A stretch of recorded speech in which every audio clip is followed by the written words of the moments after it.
If you're considering placing a family member in long-term residential care, then one of the first questions you're likely to have will be around government subsidies, whether you're eligible and the process you need to go through to gain these subsidies.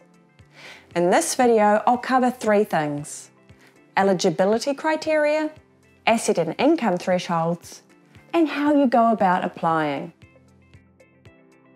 To be eligible for the residential subsidy, there are certain criteria that need to be met. The first criteria is the person going into care must either be a New Zealand citizen or a resident. Secondly, the person going into care needs to be 65 or older. If your family member is under 65, they may still be eligible under certain circumstances. For further information, visit the Work and Income website. The next step is a needs assessment. A needs assessment is performed by a qualified professional who will thoroughly and accurately assess a person's care needs and recommend the services that will benefit them.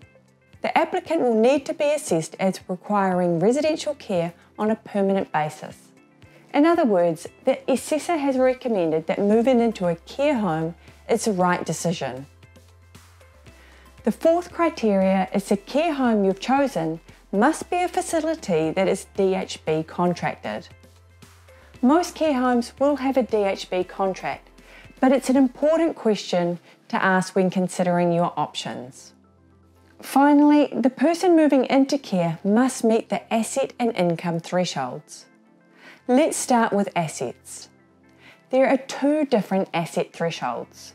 One that includes your personal home and car, which I'll refer to as threshold A, and one that doesn't include your home and car, which I'll refer to as threshold B. The asset threshold used will be dependent on your particular situation. Let's break it down. There are 3 possible situations that would determine what threshold is used: a single or widowed person going into care, a couple where both are in care, and a couple where one is in care and the other is not. In the situation where a single person moves into care, or a couple where both are in care, then threshold A applies, which is $236,336. In this situation, your personal home and car will be counted towards your total assets. For a couple where one is in care and the other is not, then there is a choice between threshold A and threshold B. Like I mentioned, threshold B means your family home and personal car are not counted towards your total assets. In this situation, the threshold is reduced to $129,423. It's important to note that these thresholds increased each year on the 1st of July. The thresholds mentioned here are from the 1st of July 2020. Included in the asset assessment is cash and savings, investments, shares, investment properties, boats, camper vans, and similar items. Assets do not include basic items such as clothing, household items, jewellery, and prepaid funerals of up to $10,000.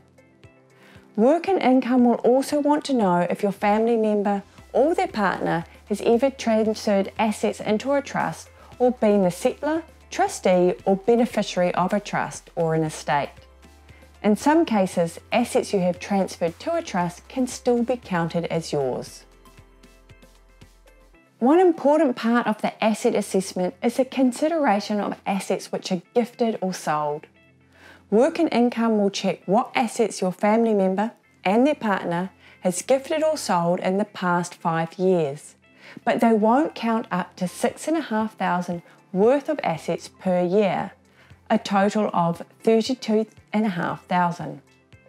If a couple happen to apply for the residential subsidy at the same time, this threshold will double to $65,000. Work and Income may also choose to exclude gifts where given in recognition of care. For example, if your family member made gifts to a carer who supplied them with at least 12 months of continuous care within the last 5 years, this may be excluded from the asset assessment. However, it's important to note that a carer cannot be a family member's partner or a dependent child. For gifts that were given more than 5 years ago, the annual amount that's exempt towards being counted towards your assets is $27,000 per year, including gifts given by a partner. This rate does change occasionally, so be sure to check the Work and Income website before going ahead with any gifting plans. When it comes to income limits, it is important to remember that income is not simply what is gained from private employment. Different income apply to different situations. Work and Income will assess income for each application, including New Zealand superannuation payments, the veteran's pension, and any other benefits. 50% of life insurance annuities, 50% of private superannuation payments, and pensions from international governments. Interest earned from bank accounts, contributions from relatives, incomes from investments, business or employment, income or payments from an estate or trust. Income exemptions include a small amount of income from assets, a partner's earnings from paid employment, and the war disability pension.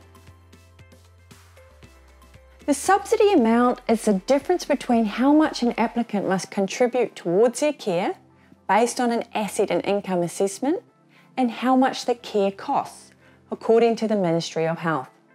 For example, if the financial means assessment determines that an applicant must contribute $200 towards their care, and the Ministry of Health confirms the care costs $1,200 a week, the subsidy will be $1,000 a week.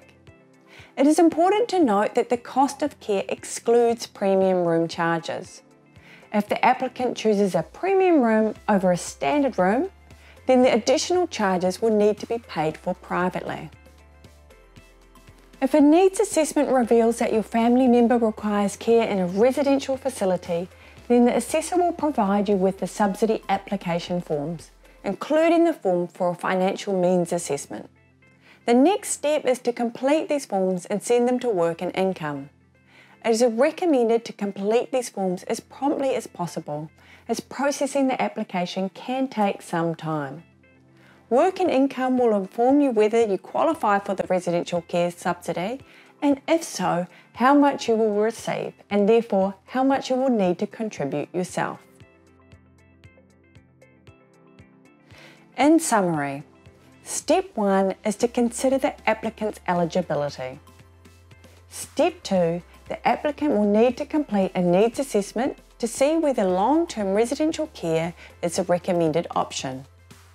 Step 3 is to apply for the subsidy using the financial means assessment forms provided by the needs assessor.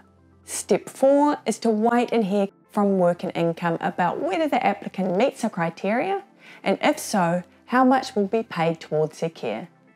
If the applicant doesn't meet the asset and income thresholds, you may be eligible to apply for the residential care loan. Also, once in care, you may reapply for the residential care subsidy at any stage if your financial situation changes and you believe you may now meet the criteria. For any further information, please refer to the Work and Income website.